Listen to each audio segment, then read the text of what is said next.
இதுவரைக்கும் நம்ம வோல்டேஜ்னா என்ன, கரண்ட்னா என்ன அப்படிங்கறத பத்தி தெளிவா பார்த்திருப்போம். இந்த வீடியோல கன்வென்ஷனல் கரண்ட் அண்ட் எலக்ட்ரான் ஃப்ளோனா என்ன அப்படிங்கறத பத்தி தெளிவா பார்க்கலாம். நீங்க பார்த்துட்டு இருக்கிறது சயின்டிபிக் பிகினர் எக்ஸ்போ.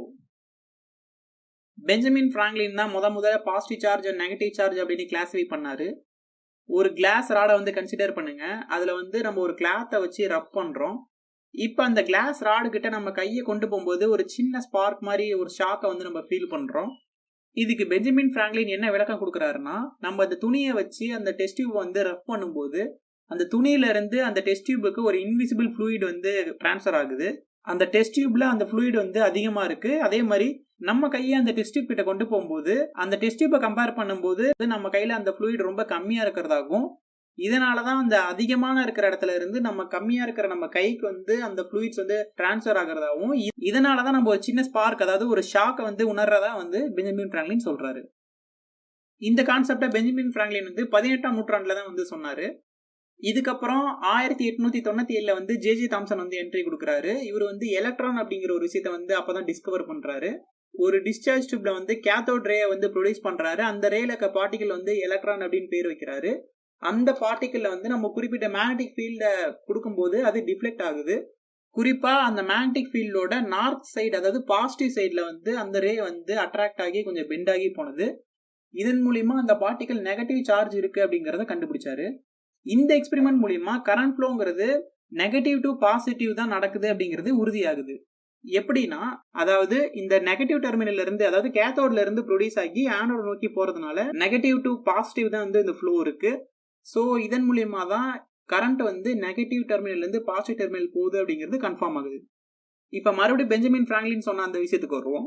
ஆக்சுவலா அங்க என்ன நடக்குது அப்படின்னா, அந்த கிளாஸ் டியூபை நம்ம ஒரு கிளாத்தால ரப் பண்ணும்போது ஃப்ரிக்ஷனல் எனர்ஜினால இந்த கிளாஸ் டியூப்ல இருந்து சில எலக்ட்ரான்ஸ் வந்து அந்த கிளாத்துக்கு போயிடும். நம்ம கையை கிட்ட கொண்டு வரும்போது நம்ம கையில இருந்து சில எலக்ட்ரான்ஸ் வந்து அந்த கிளாஸ் டியூபுக்கு போகும். இதை தான் வந்து நம்ம ஒரு ஷாக்கா வந்து ஃபீல் பண்றோம். சோ பெஞ்சமின் பிராங்க்லின் சொன்னபடி பார்த்தா கரண்ட் ஃப்ளோங்கிறது positive terminal to negative terminal போறதா தான் அர்த்தம். இதை தான் வந்து நம்ம கன்வென்ஷனல் கரண்ட் ஃப்ளோ அப்படின்னு சொல்றோம்.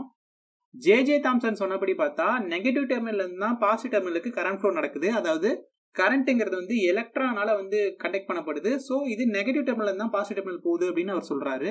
இந்த ஃப்ளோவை தான் வந்து நம்ம எலக்ட்ரான் கரண்ட் ஃப்ளோ அப்படின்னு சொல்றோம். ஓகே, ஃபர்ஸ்ட் பெஞ்சமின் பிராங்க்லின் சொன்னாரு, அதுக்கடுத்து ஜே தாம்சன் சொல்லியிருக்காரு. இப்ப நம்ம எதை யூஸ் பண்றோம் அப்படின்னா கன்வென்ஷனல் கரண்ட் ஃப்ளோ தான் யூஸ் பண்றோம்.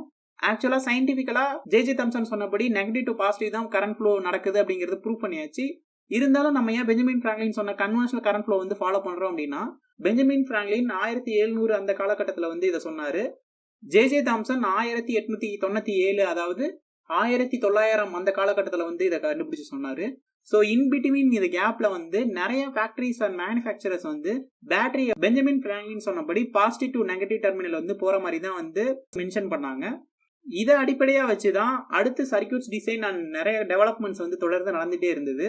பேட்டரிஸும் மேனுஃபேக்சர் பண்ணப்பட்டு இந்த பாசிட்டிவ் டு நெகட்டிவ் அப்படிங்கறத வச்சு வேர்ல்டு ஃபுல்லா வந்து எல்லாரும் யூஸ் பண்ணிட்டு இருந்தாங்க. திடீர்னு இந்த வேர்ல்டு மொத்தத்துக்கும் இந்த கான்செப்டை வந்து மாற்ற முடியாது அப்படிங்கறதுனால பெஞ்சமின் பிராங்க்லின் சொன்ன அந்த கன்வென்ஷனல் கரண்ட் ஃப்ளோயை வச்சு நம்ம இன்னமும் படிச்சுட்டு இருக்கோம். அது எப்படி எலக்ட்ரான் தானே கரண்ட்டை கண்டக்ட் பண்ணுது, அது நெகட்டிவ் டெர்மினல் தானே பாசிட்டிவ் போகுது, எப்படி நம்ம பாசிட்டிவ் டெர்மினல் டு நெகட்டிவ் போறதா சொல்லுவோம், இது தப்பு இல்லையா அப்படின்னு கேட்டா, நெகட்டிவ் சார்ஜ் கொண்ட ஒரு பார்ட்டிகல் நெகட்டிவ் டெர்மினல் இருந்து பாசிட்டிவ் டெர்மினலுக்கு போயிட்டு ஒரு ஒர்க்கை செய்யுது அப்படிங்கிறப்ப, அதே மாதிரி பாசிட்டிவ் சார்ஜ் கொண்ட ஒரு பார்ட்டிகல் பாசிட்டிவ் டெர்மினல் இருந்து நெகட்டிவ் டெர்மினலுக்கு போய் அதே ஒர்க்கை செய்யறதா வந்து நம்ம அசியூம் பண்ணிக்கிறோம்.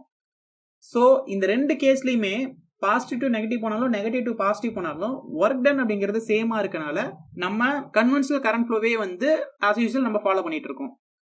இது சரிதான் அப்படிங்கறத நம்ம எப்படி ப்ரூவ் பண்ணலாம் அப்படின்னா, ஓம்ஸ் லா படி வோல்டேஜ், கரண்ட் அண்ட் ரெசிஸ்டருக்கான ரிலேஷன்ஷிப்ல எந்தவித சைனுமே, அதாவது பாசிட்டிவ் நெகட்டிவ் இல்லனா டைரக்ஷன் இந்த மாதிரி எதுவுமே மென்ஷன் பண்ணிருக்க மாட்டாங்க. சோ இந்த ரெண்டு கேஸ்லயுமே ஒர்க் டன் வந்து சேமா அப்படி நம்ம கன்சிடர் பண்றதுனால நம்ம கன்வென்ஷனல் கரண்ட் ஃப்ளோவை ஃபாலோ பண்றதுனால எந்தவித பாதிப்பும் இருக்காது. இருந்தாலும் தெளிவா ஞாபகம் வச்சுக்கோங்க, ரெண்டுமே சரிதான். அதாவது எலக்ட்ரான் ஃப்ளோங்கிறது நெகட்டிவ் டெர்மினல் இருந்து பாசிட்டிவ் டெர்மினலுக்கு போகுது, பாசிட்டிவ் டெர்மினல் இருந்து நெகட்டிவ் டெர்மினலுக்கு போறதை நம்ம கரண்ட் ஃப்ளோ அப்படின்னு சொல்றோம், அதாவது கன்வென்ஷனல் கரண்ட் ஃப்ளோ அப்படின்னு சொல்றோம். சோ நீங்க படிக்கும்போது எங்க கரண்ட் ஃப்ளோன்னு, அதாவது ஐங்கிற டைரக்ஷன் போட்டிருக்கனாலும் அது பாசிட்டிவ் டு நெகட்டிவ் போறதா மட்டும்தான் நீங்க எடுத்துக்கணும். இந்த வீடியோல கன்வென்ஷனல் கரண்ட்னா என்ன, எலக்ட்ரான் கரண்ட்னா என்ன அப்படிங்கறது உங்களுக்கு தெளிவா புரிஞ்சிருக்கும் அப்படின்னு நினைக்கிறேன். அடுத்த வீடியோவில் ஏசி கரண்ட்னா என்ன, டிசி கரண்ட்னா என்ன அப்படிங்கிறத பற்றி தெளிவாக பார்க்கலாம். இது கேள்விக்கான நேரம். இவ்வளோ நேரம் எலக்ட்ரான்ஸ் மூவ் ஆகுறதா சொல்லிட்டு இருந்தோம். உண்மையிலுமே இந்த கண்டக்டர்ஸ்ல எலக்ட்ரான் ஒரு டெர்மினல் இன்னொரு டெர்மினல் மூவ் ஆகுதா இல்லையா அப்படிங்கிறது உங்களுக்கு தெரிஞ்சதை கமெண்ட் பண்ணுங்க.